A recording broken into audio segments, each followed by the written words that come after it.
bien, nous avons tous les trois d'autres projets musicaux à côté et en fait c'est né de cette volonté de faire encore autre chose, dans un truc un peu où on peut s'amuser et on peut mettre de l'énergie. Du coup avec Théo on a commencé à faire un guitare-batterie dans un garage, à faire plein de riffs, plein de morceaux et très vite on s'est dit ce serait bien d'avoir une chanteuse quand même et pour raconter des histoires et d'autres choses et on a rencontré Nasta et d'autres choses et on a rencontré Nasta et à la première répète on a déjà fait 5 compos avec elle donc ça allait très vite. Après on s'est vu 3 ou 4 fois par semaine et on a vite fait des concerts, on s'est vite enfin il y a eu une évidence dans notre rencontre et dans la volonté de faire une musique énergique, de la jouer live, donc de s'amuser en live.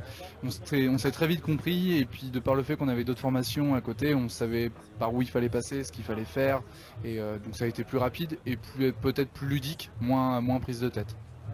Ouais, c'est bien ce que tu as dit. Vous êtes d'accord? Oui, on est d'accord. Monsieur, vous êtes d'accord? Oui.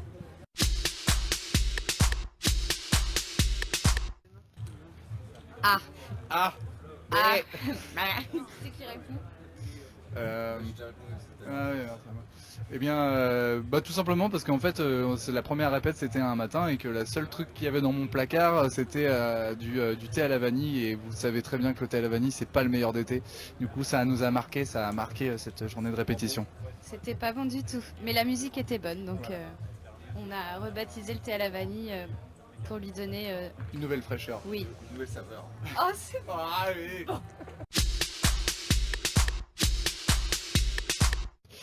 Alors c'est intéressant.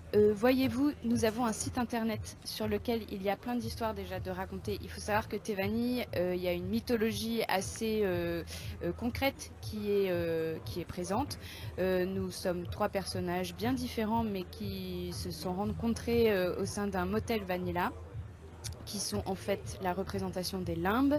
Donc on est mort à des périodes différentes, etc. Et en fait, les paroles, c'est toutes nos aventures, comment on s'est rencontrés, pourquoi, à partir de quand on s'est retrouvés dans des dimensions différentes, qu'est-ce qui s'est passé dans ces dimensions-là, pourquoi Théo se retrouve dans le vortex, pourquoi Valentin dans le cortex. Et donc, voilà, c'est toutes ces aventures-là qui sont racontées en anglais.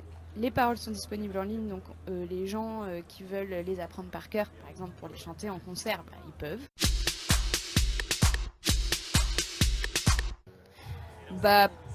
Je suis née en Amérique.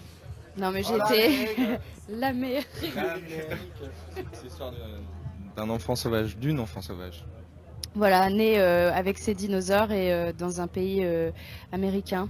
Non, j'ai été élevée du coup aux États-Unis et c'est ma langue, on va dire, maternelle. Et je ne sais pas jouer avec la langue française, malheureusement. Je ne sais pas jouer avec les mots. Les garçons ont accepté que j'apporte ces histoires en anglais, du coup, donc ça c'est cool. Ça me laisse beaucoup d'espace parce que c'est une langue parfaite pour jouer avec les mots, avec les notions de réalité. C'est trop bien. Ouais, et puis il y a aussi le fait que c'est ce qu'on dit souvent, ça fait partie de nos influences. La musique qu'on écoutait était en anglais, donc c'est venu naturellement. En tout cas, dans le fait qu'on accepte que c'est pas qu'on accepte, c'est que c'est normal en fait. Enfin, on n'avait pas cette volonté. C'est marrant parce qu'aujourd'hui, si tu montes un truc en français, tu te dis, je vais chanter en français. Enfin, c'est presque militant ce truc-là. Alors que là, nous, c'était naturel en fait de faire ça. Alors en ce moment on écoute pas mal de techno, c'est vrai en plus. Et dont Molécule par exemple, qui est quelqu'un qu'on aime beaucoup. Après, je pense que ce qui fait un peu la patte et l'originalité de la musique qu'on essaye de constamment créer, c'est justement nos influences. C'est comme un arbre à 3 branches qui regroupe beaucoup de choses. Par exemple, on est venu cet après-midi avec Nasta, on chantait des chansons des années 90, un peu pas terribles, mais parce que Valentin, il en a marre quand on fait ça. Mais il y a des fois, on fait écouter des trucs à Nasta et des thèses, puis il y a des fois, eux deux, ils aiment des trucs, moi ça me parle moins, donc... Alors, par exemple, attends. Le rock. Non mais attends, en ce moment par exemple Théo, on va être individuel là, savoir. Ok, vas-y, qu'est-ce que tu écoutes en ce moment? Alors moi, en ce moment, là ce qui me vient à la tête c'est Wolfpack ou Ok, c'est tout. Andy Schoff. Valentin. C'est Unknown Mortal Orchestra. Voilà, et moi c'est Kanye West. Un long métrage filmé par Wes Anderson, une bande dessinée. Par Enki Bilal, peut-être. Oh, c'est trop frais. Puis un énorme concert mis en scène par Damon Albarn. Voilà.